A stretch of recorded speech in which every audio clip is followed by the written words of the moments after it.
Hello, everyone, and welcome back to another episode of the TB&J podcast. With me today is Troy Brittingham. Crush me, Jeff Ackerman. And Chris Carroll. What's up, bud? Nothing much. All right, guys. So if you can't read the title, then I'll just say it out loud. Today, we are discussing the Super Mario Brothers movie starring the one and only great Chris Pratt. TB&J! Chris Pratt, well known for being an Italian. TB&J! You know, people were joking about the whole Italian racism of Chris Pratt. I saw the trailer, and maybe I'm starting to think that Italian erasure might be a real thing. I'm starting to come around on it. Yeah. Nah. I cook it to Italians pizza. suck. I find it hilarious that in an animated movie with Super Mario, they wouldn't ask the guy who's been doing Mario for like 40 years to do his voice. Well, I mean, they want a name on it is really what it is, but... So I will never understand why they decide to get famous actors to do voice work when voice acting's a fucking thing. Mm-hmm. It really makes no goddamn sense, Hollywood. You're wasting money. For people that don't do a good job. Yeah, they are two very different beasts. I don't know if you guys, I'm sure you do. You know Rahul Kohli. Mm-hmm. He's fucking amazing. He was in iZombie. He was in Midnight Mass on Netflix and all sorts of shit. He also does Foz Is in he in Gears that? 5. I've been told by a lot of people to watch Midnight Mass, Yep. and I was sort of on the fence about it, but if he's in that, There's some thirsty Rahul Kohli fan art that he posts to his Twitter because he likes to retweet artists, and he was like, "Yo, I appreciate this, bring it on." But he also did Foz in Gears 5, and I was listening to him do an interview with Alana Pierce on her podcast, and they were talking about voice acting versus real acting, and he was like, "Oh yeah, it's really really hard to go from one to the other. You have to like get in a whole different mindset. It's a completely different skill set entirely." And I have no idea why people keep casting human beings as in these fucking shows. Hey, you know that they are human beings when they're voice actors, right? Like they're not. No. They have to go to Toontown, become a Toon, and then do the voices and the acting. You have to go to Toontown and shake hands with M the mouse, and you got to figure your life out. That's what you do. M the mouse. So I don't know what the M stands for. It's just M period the mouse. Enigma. So guys, we watched Lord of the Rings 6 and 7, I believe. Right? That's the math here. You're correct. 8 is the finale of season 1. Season 2 is already in development, of course, because Amazon loves to greenlight their big-budget TV shows, like The Boys. I think this was greenlit for season 2, like, before this. I believe it was greenlit for season 2 before 1 came out. But I'm very grateful that Amazon sees that this is doing well, and they're willing to keep going, instead of Netflix that's like, oh, that did great, cancel. Or HBO that's just like having a meltdown over there. No, there's still Big Mouth. We still have Big Mouth. I don't want Big Mouth. I never wanted Big Mouth. I don't understand why we keep getting Big Mouth. Even Hulu's doing good. Fucking Solar Opposites just got renewed for another season. It's one of the other shows Justin Roiland does. It's fucking hilarious. I think Handmaid's Tale's one is still the top grossing shows on streaming right now. If you can get past the fact that she is a Scientologist, yeah, you might enjoy the show. Well, yeah, it's the Tom Cruise effect. dilemma. Yeah, which we talked about on this podcast, I think, when we did Invisible Man, starring Elizabeth Moss of Handmaid's Tale. But guys, what do you think of these 2 episodes of Lord of the Rings? What are we thinking? We thinking thumbs ups? We thinking thumbs downs? We thinking thumbs in your butts? What are we thinking? We just grouping them together at this point. I think I'm the same answer on both, but I believe I'm the same answer on both. If you're not, you're fucking nuts. Chris, how you feeling? I'm thumbs up on both. I have some misgivings, but we'll get to that. I'm thumbs up on both. Okay, cool. Well, we do suck Lord of the Rings dick a little bit on this show, and not completely undeservedly. But Chris, what were some of your misgivings on these 2 episodes? We can talk about them together because it just makes more sense in my brain that way. Okay, yeah, 6 is just sort of a big battle, and then 7's the 6 is the big battle episode battle. we wanted that we were talking about in 5. We wanted the big battle, and here we go. Yeah, I was very happy with 6. But at the start of 7, we see Galadriel wake up covered in fucking ashes. And I'm just questioning, like, how did she survive? Because sleeping under a blanket of ashes is not conducive to anyone's health, elf or not. So It's not, and it's the same answer I have for you here is the same answer I have anytime an elf does anything, and it's just shrug because they're elves. Like, it seems like being an elf is like a Deus Ex Machina almost in any Tolkien work, where it's like, oh, fucking, what's his name? Legolas just jumped over that crumbling bridge. It's because he's an elf and he's got incredible agility. It's like, is it? Is that what it is? Or anytime anybody does something crazy, it's like, yeah, it's because they're an elf. I think actually, I heard a thing where there's like a segment of one of the books that says something about the elves being able to like walk across like a mile of sheets of snow without leaving a single footprint, just because they're just like that light on their feet. Yeah, that's great and all, but like, fuck that noise. I love elves in like fantasy works, but like Tolkien seems to really be like fucking jerking himself off, going like, elves are the best. Oh my god. I mean, he's not jerking anything off because he's dead. No, well, yes, but I mean, like the way that elves are done in the works, it seems like it's just like it's way over the top almost. It's. I understand it's a fantasy genre, and they're another race, and they are different, but come on. To be a little fair, though, they use that almost as a justification to basically be like, yeah, they feel like they're justified, and sort of if you look at like the whole history of Lord of the Rings, they sort of cause almost every problem in the end of it. Like they really are. They at least have a hand in everything going wrong, and then they turn around. And they're just like, well, we're the best, so it's. Kinda, I mean, it certainly seems seems like fault, really. they're gonna have a hand in the destruction of the dwarves, because thanks to Elrond and Durin having such a powerful friendship, and Durin's gonna keep excavating out Mithril, and as we saw at the end of the last episode, the fucking Balrog's right there, and the Balrog's gonna come up, and he's just gonna eat everybody. Like, that's going to happen. Because we know when watching Lord of the Rings, there ain't no more dwarves. Except for fucking Gimli, if he counts. Well, he counts. There's dwarves. There's dwarves. There's no Khazad Dûm. Yes, thank you. There's no Khazad Dûm, yes. They face their Khazad Dûm. Yes. Oh. Boo. Oh. Boo, Chris, boo. No, yeah, boo. Boo, Chris Carroll, boo. I'll be here next week. Or not. Jeff might kick me out. I might. I can just like not invite you to the Discord call, and then we already told you can't be in the same state as us. So yeah, I already uninvited Troy from my wedding like 3 times. So definitely. I am still coming, right? Sure. Huh? Well, why not? It's probably the disinvites, I would assume. Yeah. You know what I'm gonna do? I'm gonna do what like famous people do, and I'm gonna say yes to everything, and then I'm gonna have like an agent or a bouncer step in and be like, "Nah, fuck you, bro. Not happening. Nah, get the fuck out of here. I don't know what you think you're doing. Bye." Oh man. So is that Why does your bouncer sound like Chris Pratt doing a Mario impression? Why is it the Penguin Kingdom? I don't understand that at all. No, it's just one of them, and then they go to Mushroom Kingdom. They do? Yeah. Okay, that's in the trailer. I didn't watch the whole trailer. I only watched like the first few seconds, and then I was like, this looks like someone's trying too hard. No, that's just to show Bowser's going to other places first. Yeah. You see the screenshot where Bowser makes like the ooh face, like, and they put it identical to Jack Black's ooh face, and looks the fucking same. It's so funny. Why do you know so much about Jack Black's ooh face? Anyway, so episode 6. Numenor finally goes off into battle. We have the great battle. And who would have guessed that the way the battle goes is they're fighting all the orcs. The things start going wrong. They're about to lose, and then all of a sudden, all the Numenorians fly over the hillside on horseback and save the day. Yeah. In a Lord of the Rings thing? Dude, the 2 riders that had that chain between them just like mowing down orcs. They fucking clotheslined like an entire section of them.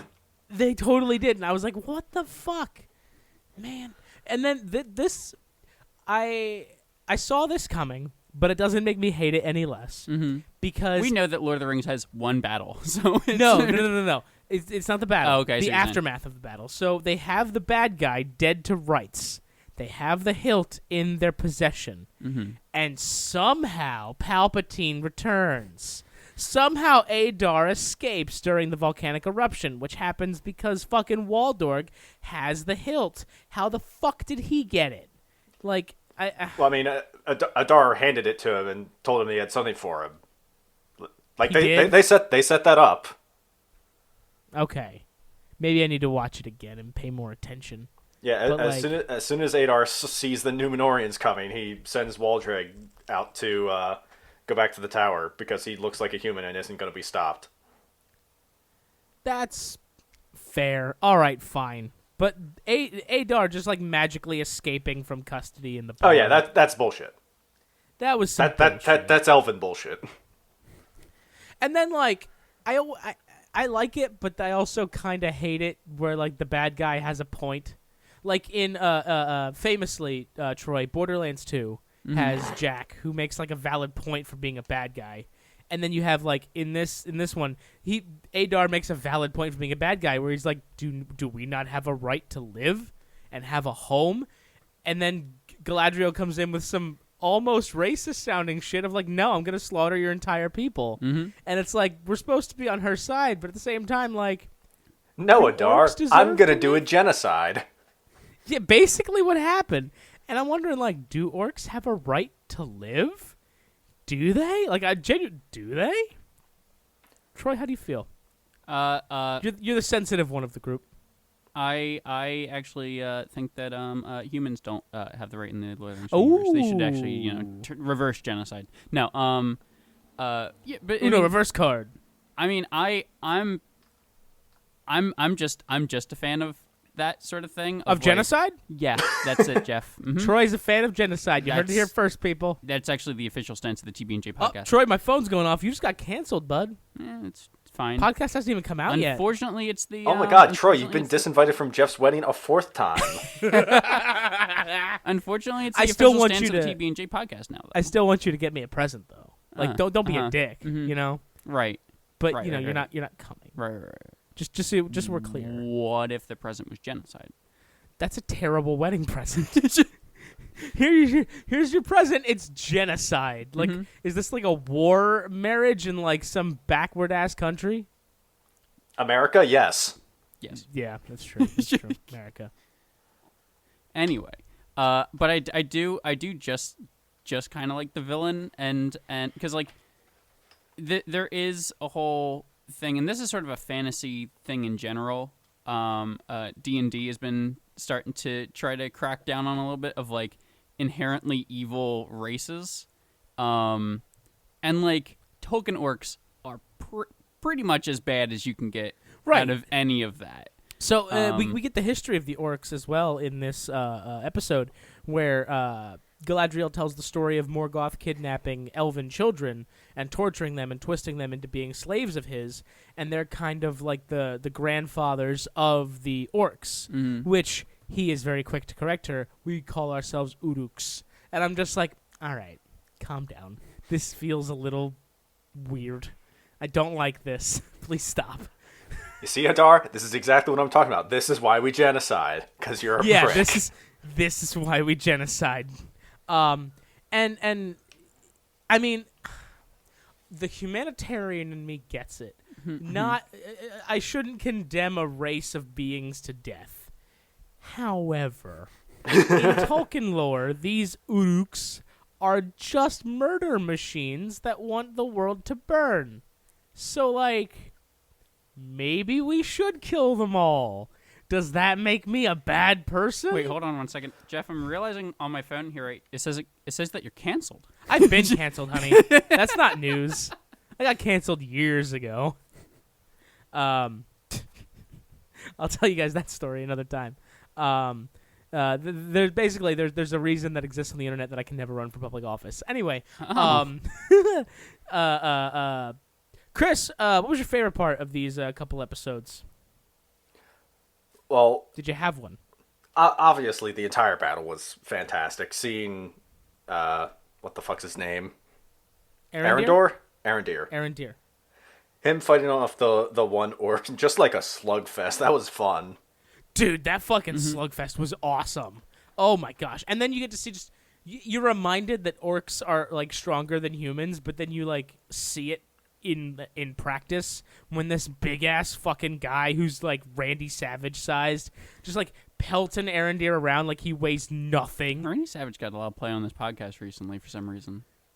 Randy Savage is the best. The cream rises to the top. The cream always rises to the top. But yeah, that slugfest was awesome. Fucking Galadriel just like casually half swinging off her horse to avoid an arrow. Like, I don't know if that's how physics works necessarily. We just talked about this. Physics Jeff, don't apply to elves. It's elven bullshit. It's more elven Elves bullshit. are bullshit. If they had the Olympics in Middle Earth, it would be a landslide victory for the elves. Or would the elves refuse to compete in such a lowly practice? Well, I mean, the elves are feel like prideful as fuck. They would definitely compete. they would win like 4 or 5, and then just be like, "I think we're done with this now. I think you guys can keep going. Just know that it's always second place. Technically, always second place." I mean, Elrond pulled the same shit with Durin. He's like, "Oh, I let you win the fucking little contest we had." Which is something that we had actually discussed on the podcast, because we had talked like elves are probably going to win that because they're just very naturally strong. Elven they have bullshit. It's elven bullshit, but they have a very high endurance. They can do a lot of shit before they're actually winded. And if I remember correctly, Elrond doesn't like take a final swing. He just puts the hammer down. Mm-hmm. So it very much is kind of him giving up instead of him actually losing. However, telling Durin that may have not been the best move. It seems like a real dick move to rub salt in the wound. But also, I just love Elrond in this show. Mm-hmm. He's just so fucking lovable, and I fucking hated Agent Smith Elrond in the original movies. I don't know why. I just couldn't stand him. Because And he's this trying to stop Elrond Neo, the one. That's true. Yeah. Yeah, he is. Crossover universe. But this Elrond is like super fucking awesome. I really enjoy this guy. I don't know where the disconnect is between grumpy old Elrond and younger Elrond here, but I'm digging Probably this about Elrond. 10,000 dwarven corpses in Casa Doom, maybe? Sure, that's probably accurate, and it probably further cements why dwarves and elves hate each other in Lord of the Rings. I will say this. 7 once again solidifies that I really love Durin too. Oh, Durin's amazing. Durin crying over not being able to help Elrond is like I was legitimately just like I said I caught feels too. I was alone in my house and I just went, dude, like I wanted to like give him a hug. Yeah. It was fucking heartbreaking, and you just see And I feel like making a dwarf cry is probably pretty tough. probably real fucking tough. We've seen Galadriel cry a couple times. Humans cry all the fucking time. Mm-hmm. We're emotional sacks of shit. But a dwarf crying, oof, that's a tough one. But I mean, and then the payoff of that, him throwing the mithril away down the table, and then it just brings that leaf back to life, and he's like, well, shit, it's real. Mm-hmm. I really can help the elves. But Chris, correct me if I'm wrong. Doesn't the tree eventually die in the movies? I don't fucking know. Chris, why do you not have an encyclopedic knowledge of Lord of the Rings? Because it's all taken up by anime. Oh, is it? When they make the Lord of the Rings anime, Chris will be on this shit. The trees of Valinor. Anyway, I'll do this research later. But I'm pretty sure that, like the tree dying is why the elves leave Middle Earth at the end of Lord of the Rings. So like the mithril was kind of just like a band-aid on a problem, I think. So I don't fucking know, but I don't know what point I'm trying to make here at all. Troy, what was your favorite part? I'm just gonna. It's definitely, once again, I feel like this is almost a cop-out answer because I keep going back to it, but it continues to be the Durin Elrond stuff. It feels like this whole 7 specifically might be my favorite of all of the episodes so far, because it feels like 6 was like a big battle and that's great, but it was just an hour-long battle, more or less, and then 7 is more of like, here is all of the big plot points sort of coming to a head in every subplot all across, because we get stuff with the Harfoots, we get stuff with Elrond and Durin, and we get stuff with the Southlands battle, and all of them feel like not conclusions, but like the rising action has begun to fall on all of them. We got or the people walking around cloaks with around the Harfoots. Those are eventual ring wraiths, or am I wrong with that? I thought that they were something tied to. They're like that sort of group of people. I don't remember. I don't think so. I think if I'm remembering my Lord of the Rings lore properly, the ring wraiths are all ring bearers that turn evil after Sauron. Yeah, they're takes from the control. Kingdom of Men that get the rings, right? Yeah. Yeah, I'm pretty sure I those just are the ring don't. wraiths. I just don't remember who these three people. I don't think you're supposed to know who they are. Okay. Especially not at this point in time. We have no idea what's going on yet. It's another reason why we don't know who the fuck the stranger is. Mm-hmm. But these people clearly have a magical ability of some sort. They are very pale white, which gives me very Saruman Gandalf vibes. Mm-hmm. So, I mean, my guess is that they're trying to track him down because he's one of them. And they're trying to, like, assimilate him back into the clan. He's probably going to end up standing up for the Harfoots in some weird battle, and he's going to either win or die trying. And if he does win, we're probably going to get some confirmation that he's Saruman or Gandalf of some sort. That or plot twist, it's Jeff Bezos' self-insert. Oh, man. That would be a fucking... when he starts shaving his head, you really know. Yeah. Yeah. He shaves the beard and shaves his head and just goes Puts on full... a cowboy hat and goes to space. He just goes full That's why he wants to scrotum. go to the stars so much. That's why he's looking for the stars. Oh. Mm-hmm. He wants to try and be an astronaut, and then NASA will say, no. You guys remember when he wore a cowboy hat at his launch of what is it? It's not SpaceX. Mm-hmm. What's his? I just referenced it. Blue balls? Blue balls. Blue Origin. He wanted to try to get them to call him Space Cowboy so bad. He's like a fucking 13-year-old. I liked when he went with Shatner, and Shatner was having like a spiritual like experience of like he just saw the Earth and I don't even like Shatner.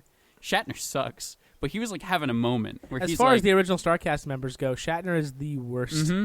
But he like had a moment where he was just like legitimately like, oh, I saw the Earth and so small and fragile. Like there's a thing that like is documented by like a lot of astronauts. Yeah, it makes you humble. Yeah, he was having that sort of moment, and Bezos is like pouring champagne and stuff like that, and he's like having a whole conversation. He's like having a monologue. And he just is just like, hey, you want some of this? And he like spills some of it on him. And Shatner's just like, who the fuck is this guy? And when Shatner thinks that you're a rich asshole, maybe it's gotten to the point where it's pretty bad. If one of the most famous Hollywood assholes of like the 60s and 70s looks back and he's like, what the fuck is this guy doing? Mm-hmm. Then you know that maybe you're an asshole. When We Shatner sent is Bezos up correct into about space to you. try and humble him, and all it did was inflate his ego even fucking more. He's been like 3 times now, right? Or twice? Who gives a fuck? Yeah, exactly. Who gives a fucking shit?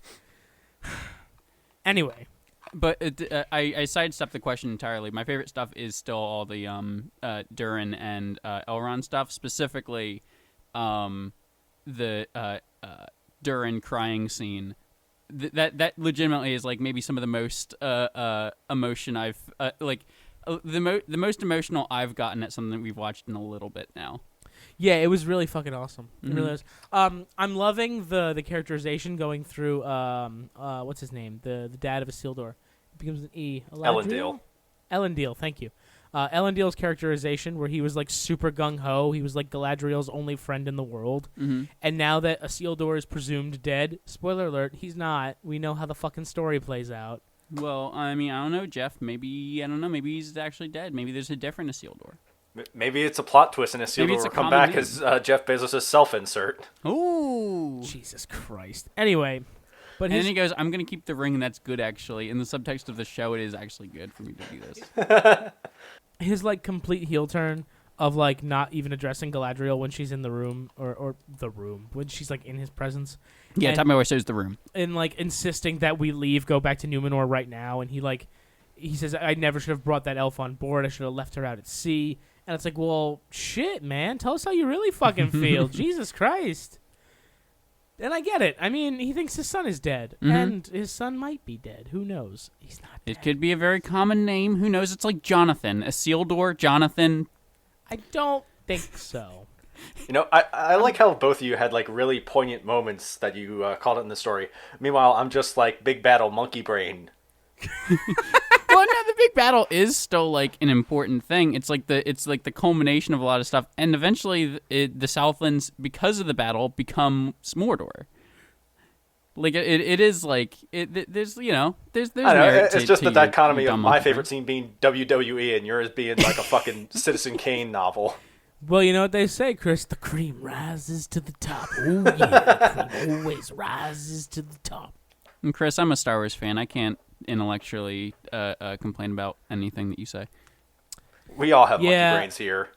Yeah, Especially we've all D. I just like he's a Transformers fan, so Jesus Christ. And yeah. like here he loves There's Michael not an Bay. I think he intellectual says thought that, in his right? head.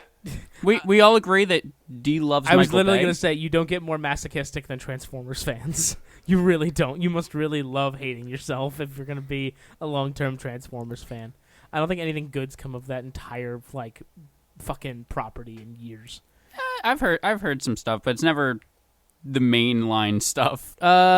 So, did you have any problems with it, Troy? Any problems with... I don't know, because one of my big problems was Theo, and Theo's kind of like turning Theo's it. done a turnaround. He's got Theo some has an characterization. arc now.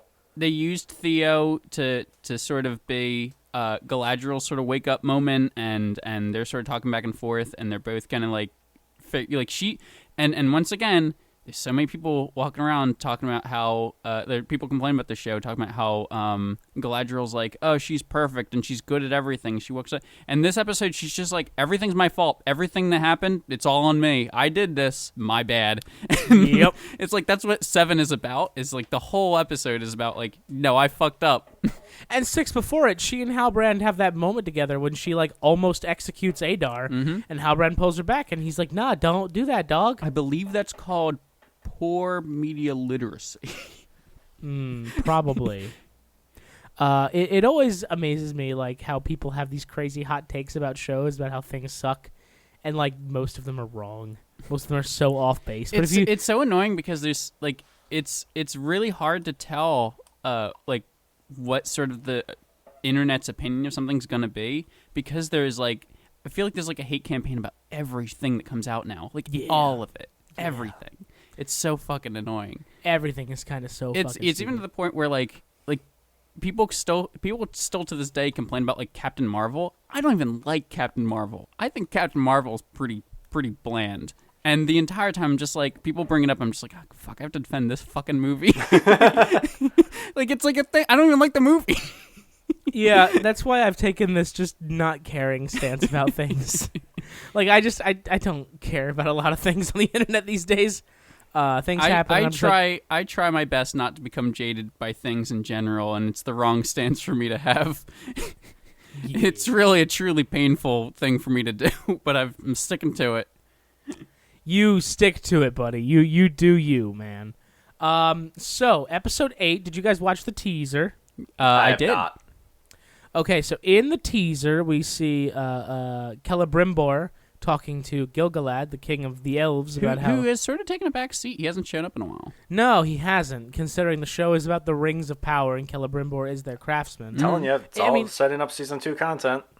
I was going to say, it makes sense to like introduce him and then just put him in the back burner while you let everything get set up and establish the stage before you just go straight into, I'm building the rings, help me out. Like, no, calm down. You have to earn that first. We have to get there. And we've had a fucking amazing world building so far. It really feels like Middle Earth is back, guys. I heard a thing recently where they said that classic Lord of the Rings characters will eventually make it into the show, and I'm wondering if they mean like it's going to be Gandalf, it's going to be like maybe Legolas isn't a thing, like people who could be alive. Yeah, it would have to be an elf or a wizard. There's no way we're seeing any hobbits. There's no way we're seeing any humans. Well, that's a thing, but like the other question is it a possibility that they're like, we're going to do the show for 30 years, or are they going to be like, here's a time jump halfway through like season 3 or something? I mean, that's or after season 3. That might be a good thing. I say good thing. That might be a way of doing it. You could certainly have a time jump if it's done properly. Like at the end of season 1, if we establish Mordor and like the Numenors are running home to lick their wounds, and the Southlanders run away to get set up somewhere else, and we have Galadriel taking Halbrand north to the elves to get him healed. Like everything is gonna take time. And then even with your favorite plotline with Prince Durin, like nothing's really going to advance there until the king dies and Durin becomes the new king. So it would make sense to have a time jump between 1 and 2. And then, like, maybe age up some actors if you wanted to, or leave them the same and just do some more makeup. I don't even know. And then just, keep going about your storyline. You can pick up again when the action starts picking up, instead of having a season of just recuperation and blandness. Or the other solution, you and I are still covering this show, not in 2022, but 2042. I mean, if it's still good, I'll do it. That's fair. So season 1 is going to end with episode 8, and we're gonna have. Do you want to save our letter grade for the end of the let's next save it episode? for the end, We'll just do it for because the series this as a one whole? doesn't have like a clean 3 to break up. Yeah, there's not an even like. You know what we should do going forward is actually do our homework and see how many episodes are in a series before we decide to do it every 3 episodes. Jeff, I fair, didn't we graduate have done that a university lot. We just keep to still do homework. I want to show up and wing it. Chris, I didn't graduate from university. I didn't go to Fair play. That's it. That's just where it is. Never went to college. I've been to college. You have been on a college campus. Does not fucking count, Jeffrey. I was in a high school yesterday, and that was truly horrifying. Ugh. I'm sorry. Did it bring up bad memories? Not really. I don't have a whole lot of terrible high school memories, but for the sake of comedy, yeah. It's terrible. I was driving behind a school bus the other day full of kids, and I was sitting there looking at the bus, and I was like, I never have to go to school again. And then I'm sitting there smiling at it, and then I just decided to flip off the bus. And I don't know why I did that, but it made me feel so good. I was like, fuck you kids. Yeah, fuck them kids. But not like that. You know what I mean. No. Don't fuck them kids, but like, fuck them kids. You know what I mean? You know what I mean, right, dog? Pound it. Dab me up, son. We're pretty much done with this episode. There's not much to talk about. Yeah, big battle happened. Good guys won, but bad guys won the war, or are winning the war, because now there's a Mordor. There's no more Southlands. It is now Mordor. It was fun seeing the name change from Southlands to Mordor in that final closing shot. That was cool. You do have to throw. That was real cool. You do have to throw the most like grunge and gravel onto the and like phlegm into Mordor you can. So it's not Mordor, it's Mordor. Is that too much phlegm? That's if Donald Duck was in the universe. Donald Duck for season 2. This is going to become a Disney property, and then it'll show up in fucking Kingdom Hearts. Jesus Christ. Don't. And then the Star Wars Lord of the Rings crossover. Oh my god. And then Iron Man shows up. Please no.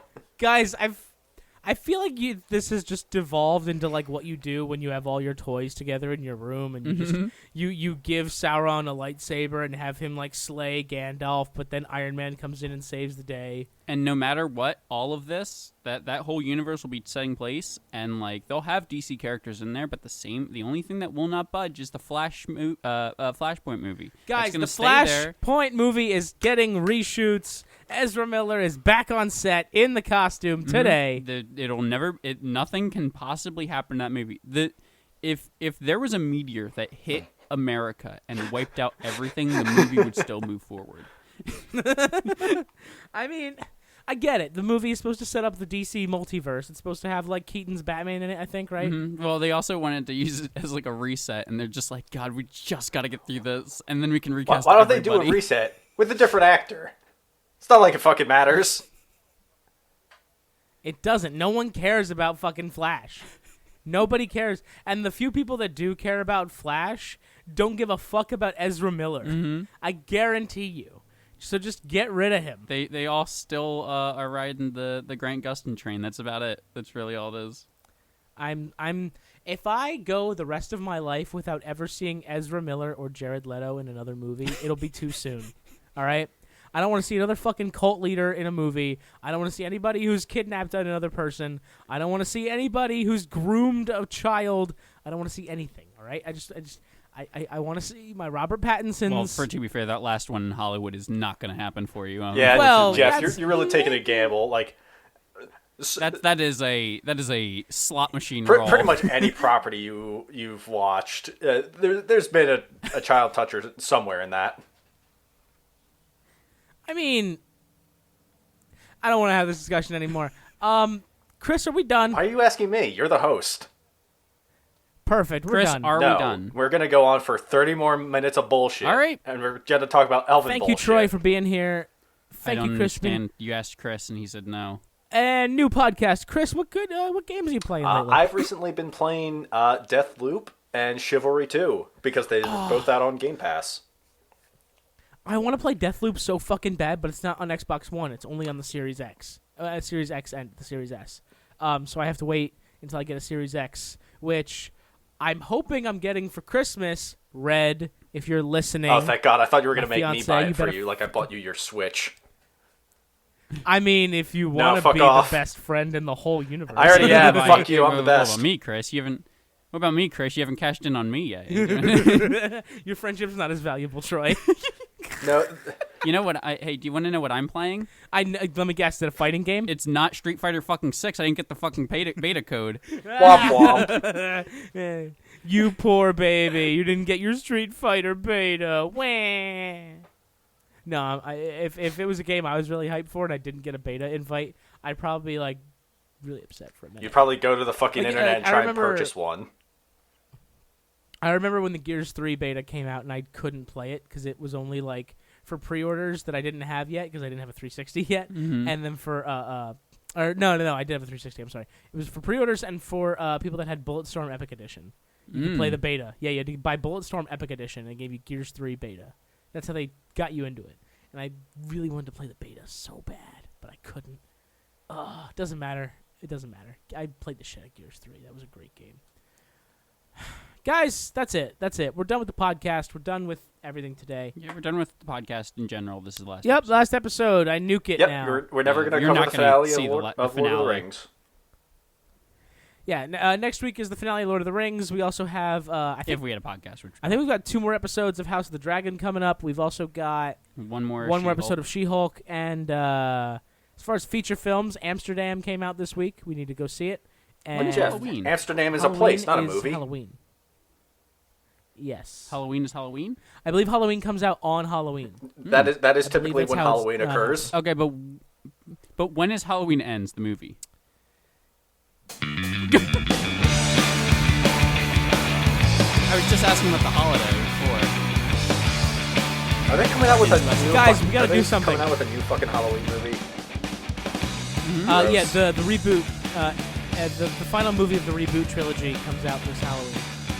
It's called Halloween Ends. There was Halloween 2018, and then Halloween Kills, and now Halloween Ends. Troy, on November 11th, right after my birthday, before my birthday. Field of Screams out in Lancaster is doing a blackout night of their haunted house where there's not a single light in the entire establishment, and all of the cast has carte blanche to touch you. I'm kind of excited for this. How do you feel? You want to go? I don't know. I've heard weird things about blackout night things. I mean, I know that there's one place that fucks it up for everybody, where they just beat the shit out of you, and I know that that's not what this probably is. No. This is Lancaster. This is know. like suburbia of America. I'm open to it. I don't know yet. Okay. Chris, do you want to fly home for a blackout night at a haunted house? No. All right. A definitive answer. Thanks for sharing. Peace and love. Bye-bye. Goodbye.